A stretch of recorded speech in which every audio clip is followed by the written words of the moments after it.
You are either evolving or you are slowly settling. There is a phase in life nobody prepares you for. Nothing is wrong. You're not in crisis. You're not failing, but something feels off. You wake up, you function, you go through the motions, and inside, there's this quiet sentence repeating, "This can't be it." You don't hate your life. You just don't feel alive in it. And that feeling is dangerous because most people don't recognize it for what it really is. They think they're ungrateful. They think they're bored. They think they need a vacation. But what's actually happening is much bigger, and if you misread this phase, you can stay in it for years. Let's talk about what this really is and why it might mean your life is about to change. This phase is confusing because it doesn't look dramatic. There's no big failure, no breakup, no disaster forcing you to change.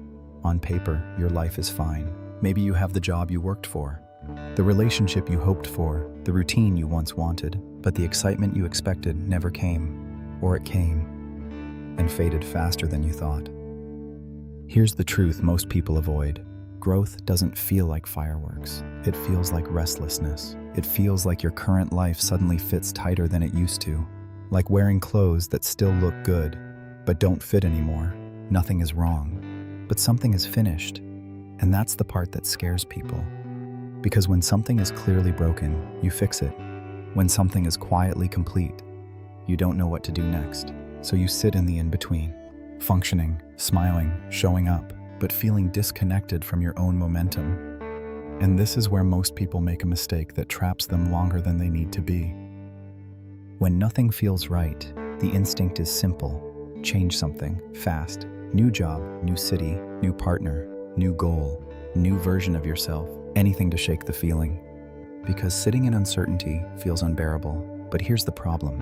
If you don't understand why the discomfort is happening, you'll change the surface, not the source. You'll swap environments but carry the same internal ceiling. And for a few weeks, it feels better. Newness always does. But then the quiet feeling comes back. That subtle sentence, "This still isn't it." So you assume you chose wrong again. You start doubting your instincts. You wonder if you're just hard to satisfy. But what if the discomfort isn't a sign you need to escape? What if it's a sign you've outgrown something internally, and your external world just hasn't caught up yet? Most people don't wait long enough to find out. And that impatience can stretch this phase from months into years. Because what feels like urgency is often unfinished identity work. And that's where the real trap begins. This phase gets prolonged when you try to numb it instead of decode it. You distract yourself. You overwork, you scroll, you overplan, you tell yourself you're just tired. But this isn't exhaustion, it's misalignment. And misalignment doesn't scream, it whispers. That's why it's easy to ignore. You can function in misalignment. You can earn in misalignment. You can even succeed in misalignment, but you can't feel fully alive in it. So years pass. You get better at coping, better at performing, better at explaining why you should be happy. And slowly, your standards drop without you noticing. You stop asking, "Does this expand me?" and start asking, "Is this good enough?" That shift is subtle, but it changes your entire life trajectory, because the longer you ignore that quiet discomfort, the more normal it feels. And once something feels normal, it becomes hard to question. But here's the part most people miss. This phase doesn't show up randomly. It shows up when you're about to level into a new identity. And there is one specific sign that tells you, you're closer to that shift than you think. Stay with me, because in a few minutes, I'm going to explain the one sign that tells you this phase is almost over. Most people miss it. They think the breakthrough will feel like excitement. It doesn't. It feels like detachment. Here's what starts happening right before a real shift. The things that used to impress you don't. The habits that used to define you feel forced. Even the goals you once chased start to feel borrowed. And that's scary, because if you're not chasing the old goals anymore, who are you? This is the identity gap. You're no longer who you were, but you're not fully who you're becoming, so you feel suspended, not broken, not lost, just undefined. And humans hate being undefined. We like labels, we like certainty, we like knowing who we are. But growth strips that away for a while. It removes the old skin before the new one fully forms. And if you don't understand this stage, you'll try to rush into a new label too quickly. But if you can tolerate this gap just a little longer, something powerful starts to happen. Here's the sign. You start craving depth over distraction. Not louder experiences, not bigger goals, not more validation. Depth. You want conversations that matter, work that challenges you, silence that feels rich instead of empty. You become less impressed by noise. That's not boredom, that's elevation. When you're about to shift, your nervous system stops chasing stimulation and starts searching for alignment. And here's how you know it's real. You feel uncomfortable continuing things that once felt normal. Not dramatic, not explosive, just misfitted. You might sit in a meeting and think, I don't belong here anymore. You might scroll social media and feel nothing. You might achieve something you once dreamed of and feel strangely neutral. That neutrality is not failure, it's closure. Something inside you has completed its lesson. And once a lesson is complete, the old environment can't feed you the same way. That's the moment most people misinterpret. They think they're losing drive. But what they're actually losing is attachment to an outdated version of themselves. And once attachment drops, change accelerates. But only if you don't panic. Here's what panic does. It makes you grab the first identity that feels stable. You don't like feeling undefined, so you rush to define yourself again. You say yes too quickly. You commit too fast. You attach to the next thing that gives relief. Relief feels like progress, but it's not the same. Progress stretches you. Relief sedates you. And when you choose relief over growth, you restart the cycle. New environment, same ceiling, new goal, same limits. Because the real shift isn't external, it's internal permission. Permission to want something different, permission to outgrow people, permission to admit, this version of me is finished. That's uncomfortable, especially if your identity has been tied to being consistent, dependable, predictable. But growth is not predictable, it's disruptive. And right before a real upgrade, there's always a quiet collapse of the old self. Not dramatic, just subtle disinterest. And if you misread that disinterest as laziness, you'll fight the very thing trying to evolve you. So the real question becomes, how do you move through this phase without sabotaging it? You stop asking, what should I do next? And start asking, who am I becoming? That one shift changes everything. When nothing feels right, the instinct is action. But during identity transition, clarity doesn't come from more action, it comes from observation. Instead of forcing decisions, try this. Notice what drains you faster than it used to. Notice what energizes you longer than it used to. Notice what conversations feel shallow. Notice what ideas make you lean forward. Don't judge it, just collect data. Because your nervous system is already telling you what's misaligned. You've just been overriding it. This is not the season for dramatic moves. It's the season for honest awareness. And awareness feels slow. That's why most people skip it. But if you allow yourself to sit in this in-between without rushing, patterns begin to surface. You'll see what you've been tolerating. You'll see what you've outgrown. And you'll start to sense where your next expansion is hiding. But there's one more layer most people ignore during this phase. And it quietly determines whether they level up or shrink back. The hidden layer most people ignore is fear disguised as responsibility. When nothing feels right, you'll hear a quiet voice say, be realistic. Don't overthink. Be grateful. Other people have it worse. And while gratitude matters, sometimes those thoughts are protection mechanisms, not wisdom. You've built a stable life. You've invested time, energy, reputation. Admitting you've outgrown it feels risky, so your mind reframes discomfort as immaturity. But here's the truth. Stability and alignment are not the same thing. You can be stable and shrinking. You can be responsible and restless. You can be successful and spiritually bored. And that boredom is not a flaw, it's feedback. The hidden layer is this. You're not scared of failing. You're scared of becoming someone unfamiliar, because growth will change your relationships, your habits, your standards. And some people will not recognize you anymore. That's the cost nobody talks about. So instead of evolving, people reduce themselves. They dim curiosity. They silence ambition. They shrink to stay predictable. And that's how this phase turns into a decade. Unless you do one brave thing next. You tell yourself the truth, not the polite truth, not the I should be thankful truth. The real one, the one you avoid when you're busy. Maybe it sounds like, I don't want this career long term. I've outgrown this dynamic. I don't feel challenged anymore. I'm playing small. You don't have to act on it today.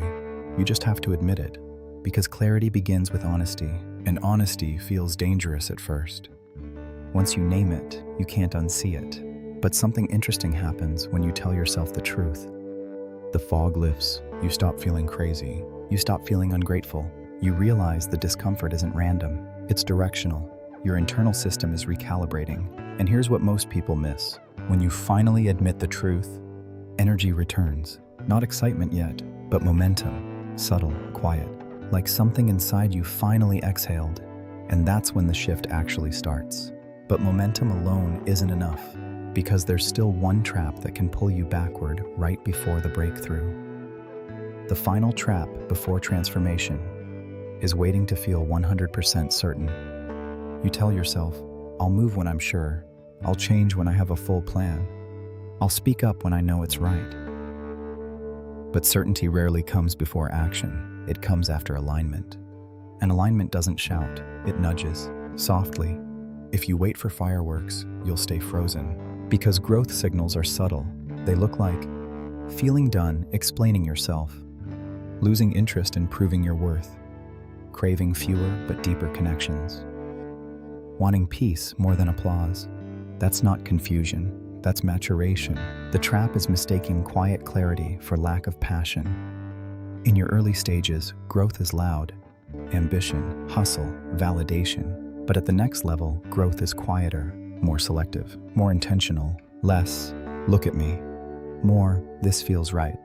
And if you don't understand that shift, you'll chase noise again just to feel alive.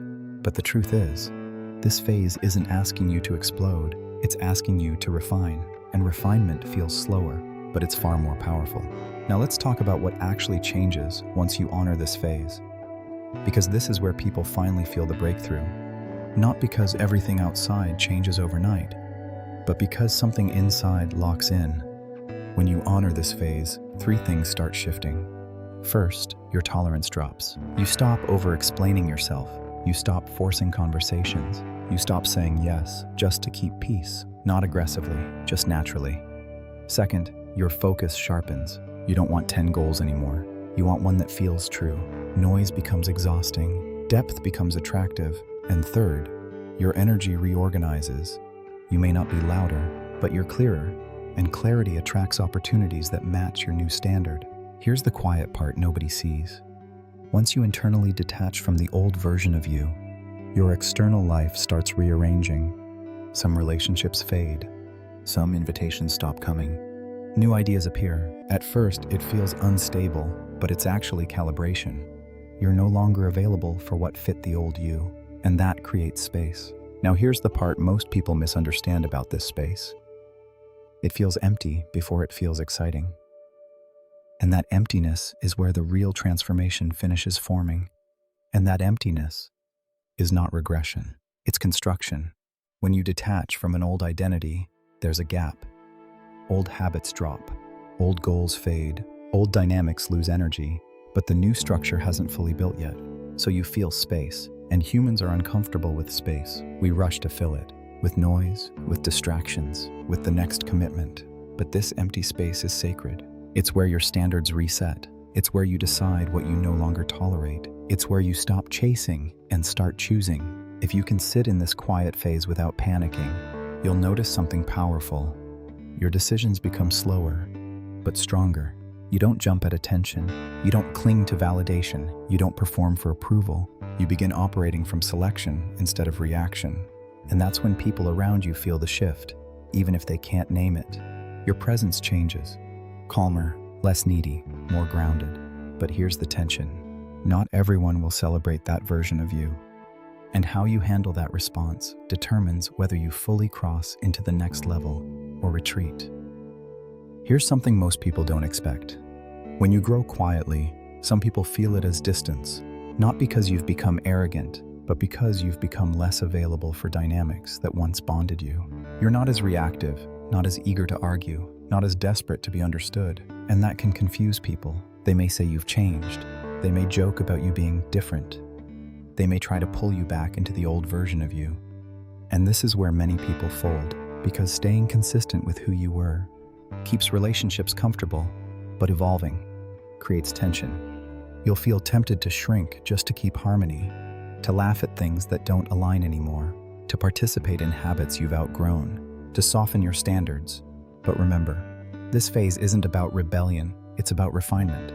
You're not better than anyone, you're just no longer available for certain energies, and that's healthy. Still, it's uncomfortable, because growth can feel lonely before it feels powerful. And if you mistake loneliness for wrong direction, you might reverse the progress you've quietly built. So how do you know you're not just isolating yourself? There's one difference that makes it clear. Loneliness feels heavy, alignment feels peaceful. When you're isolating out of fear, you feel anxious, disconnected, defensive. But when you're stepping into alignment, even if you're alone, you feel steady, not excited, not euphoric, just grounded. That grounded feeling is important because this phase isn't about emotional highs. It's about internal stability. You're not chasing attention anymore. You're building standards.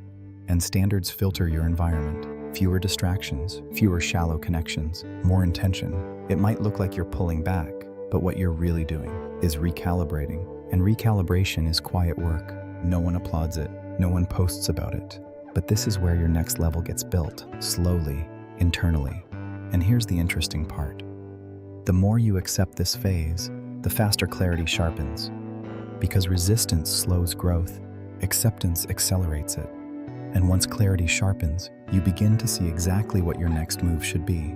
Not loudly, but undeniably. So what does that next move actually look like? It's smaller than you think. Not a dramatic exit, not a public announcement, not a complete life reset overnight. It's a boundary. It's a conversation you've delayed. It's reducing time in spaces that drain you. It's saying no without over-explaining. The next move is rarely explosive. It's precise. Because once you're aligned internally, you don't need chaos to feel change. You need congruence. That might look like applying for one opportunity that actually excites you, starting the project you've been researching for months, adjusting your schedule to protect your energy, spending more time alone on purpose. Small moves, but intentional ones. And here's what happens when you take even one aligned step. Momentum compounds. Not because the step is huge, but because it confirms who you're becoming. Every aligned action reinforces identity, and identity drives behavior. That's why this phase feels slow at first. You're rebuilding identity from the inside out. But once the internal shift locks in, external results start catching up. And when they do, you'll realize something surprising about this entire phase. It wasn't a crisis. It was an upgrade. Nothing was wrong. You were just expanding. But because expansion feels unfamiliar, your brain labeled it discomfort. Think about it. Every past version of you once felt permanent. The old goals, the old friendships, the old dreams. At one point, you couldn't imagine outgrowing them, and yet you did. This phase is no different. It only feels heavier because your awareness is sharper now. You're more conscious, more selective, less willing to settle. That's not instability, that's evolution. And evolution rarely feels smooth. It feels like shedding, like loosening attachments, like questioning patterns you once defended. But here's the most important realization. The feeling that nothing is right is often proof that you're no longer willing to live on autopilot. Autopilot is comfortable, but it's also limiting. And once you taste awareness, you can't go back to unconscious repetition. So the discomfort isn't punishment, it's permission. Permission to refine your standards, permission to redefine success, permission to choose differently. And once you see it that way, fear loses its grip. But there's still one final piece that determines how fast your life transforms from here. The final piece that accelerates change is consistency with your new standards, not motivation, not hype, standards. Once you realize you've outgrown something, the test begins. Will you maintain your new awareness? Or will you negotiate it away when it's inconvenient? Growth doesn't collapse in dramatic moments. It erodes in small compromises. You say yes when you meant no. You accept behavior you said you wouldn't. You delay the move you know you need to make. And slowly, you drift back toward the familiar. That's why this phase feels intense. You're not just changing habits, you're upgrading tolerance levels. And upgraded tolerance changes everything. You tolerate less disrespect, less distraction, less misalignment. But here's the catch. Higher standards mean fewer options at first, and that can feel scary. fewer invitations, fewer quick wins, fewer easy validations. But what remains is higher quality, stronger alignment, cleaner energy, and if you stay consistent with that, even when it feels slow, your environment starts adjusting to match you. Opportunities shift, people shift, outcomes shift, not overnight, but inevitably. And that inevitability is what most people never stick around long enough to experience. Here's why. The middle is boring, not painful enough to force change, not exciting enough to feel rewarded, just steady work. You've raised your standards, you've told yourself the truth, you've made a few aligned moves, but the results haven't exploded yet, so doubt creeps in. Maybe I was overthinking. Maybe I should go back. Maybe this isn't worth it. That's the exact moment people abandon growth. Not at the start, in the quiet middle, because transformation isn't cinematic. It's repetitive. It's choosing alignment again and again and again, without applause, without immediate payoff. But here's what's happening behind the scenes. Your identity is stabilizing. Your nervous system is adjusting. Your decision-making is sharpening. You're becoming harder to distract, harder to derail, harder to manipulate, and that stability compounds. Then one day, something shifts externally. An opportunity lands, a door opens, a relationship aligns, and it feels sudden. But it wasn't sudden, it was built in the quiet. So the real question is, can you stay consistent long enough to see the return? Because when the breakthrough comes, it won't feel explosive. It will feel clean, clear, decisive. You'll notice you're no longer debating yourself. The overthinking slows, the second-guessing fades. You move, and it feels natural, not rushed, not forced, just aligned. The job change feels obvious. The boundary feels necessary. The decision feels overdue. And here's the strange part. You'll look back at this phase, the one where nothing felt right, and realize it was preparing you. It was stripping away noise, sharpening your instincts, rebuilding your standards. The discomfort wasn't random, it was directional. And once you experience one full cycle of this, you stop fearing it next time, because there will be a next time. Growth doesn't happen once, it happens in layers. Each level feels stable until you outgrow it again. But the difference now, you'll recognize the signs faster. You won't panic as quickly. You won't mistake evolution for crisis. And that awareness shortens the in-between. But there's one last mindset shift that makes this entire journey lighter. Stop asking, what's wrong with me? Start asking, what is this teaching me? That single question removes shame. Because this phase isn't proof you're broken. It's proof you're aware. When nothing feels right, it usually means your inner world has upgraded faster than your outer world. And that gap creates tension. But tension is not failure, it's stretch. Every time you expand, your environment has to catch up. Sometimes that means changing careers. Sometimes it means changing circles. Sometimes it means changing how you show up. But it always starts the same way, with a quiet realization that you can't go back to who you were. And instead of resisting that realization, you can welcome it. Curiosity over panic, observation over reaction, standards over speed. That mindset makes growth smoother, not painless, but intentional. And when you move intentionally, even discomfort feels productive, because you know it's building something. And once you trust that process, you stop fearing the in-between. But let's bring this home, because if you're in this phase right now, there's something you need to hear clearly. You are not behind. You are not ungrateful. You are not broken. You are transitioning. And transitions feel awkward. There's no clear label, no applause, no visible milestone, just internal movement. And internal movement is invisible work. That's why it feels lonely. No one can see your standards rising. No one can see your tolerance dropping. No one can see the identity rebuilding, but you can feel it. That quiet discomfort? That's awareness waking up. That subtle detachment? That's growth loosening old attachments. That confusion? That's your brain trying to map a version of you that hasn't fully formed yet. You're not stuck, you're shedding. And shedding always feels strange before it feels powerful. So instead of rushing to escape this phase, respect it. Journal what you're noticing. Adjust one boundary. Say one honest thing. Take one aligned step, not 10. One. Because one aligned step confirms direction. And direction removes panic. And once panic drops, clarity rises. Let me say this plainly. The phase where nothing is wrong, but nothing feels right, is not a dead end. It's a doorway. Most people never walk through it. They decorate the hallway. They numb the tension. They convince themselves it's fine. But you didn't click this video because it's fine. You clicked because something inside you knows there's more. More depth, more alignment, more honesty. And that more is not greed, it's growth. You don't want louder, you want truer. You don't want attention, you want congruence. And that shift alone separates you from autopilot living. This is the moment where you decide, will I shrink to stay comfortable, or will I expand and tolerate the temporary discomfort? Because discomfort is temporary. Misalignment is long-term. One stretches you, the other slowly drains you. And if you're honest, you already know which one you've been feeling. The good news? You've already started the shift just by recognizing it. But let's finish this the right way. You don't need a dramatic reinvention. You don't need to burn your life down. You need alignment. And alignment begins quietly.